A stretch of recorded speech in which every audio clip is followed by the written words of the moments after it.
पूर्वी मेघालीला होणार आहे. 18व्या IPL हंगामापूर्वी सर्व संघ नव्यानं सुरुवात करण्यासाठी सज्ज असतील. IPL पूर्वी BCCIने काही निर्णय घेतलेले आहेत. त्याआधी BCCIने सर्व संघ मालकांच्या समवेत 31 जुलै रोजी मुंबईमध्ये बैठक घेतली होती. परंतु बैठकीनंतर लगेच काही निर्णय घेण्यात आले नव्हते. चाहत्यांना आतुरता लागली होती की एका संघाला किती खेळाडू रिटेन करता येणार आणि RTM कार्ड उपलब्ध असणार की नाही. क्रिकबजच्या रिपोर्टनुसार BCCIने हे स्पष्ट करू शकते की मेघालीला रद्द होणार नाही. जर एक संघ जास्तीत जास्त 6 खेळाडूंना रिटेन करू शकतो, परंतु या सर्व खेळाडूंना डायरेक्ट रिटेन करता येणार नाही. काही खेळाडूंना RTM कार्डद्वारा संघात कायम ठेवता येणार, हे अद्याप स्पष्ट झालेले नाही.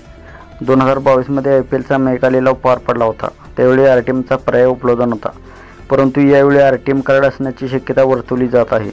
IPL 2022च्या मेगा लिलावात BCCIने एका संघाला 4 खेळाडू रिटेन करण्याची परवानगी दिली होती.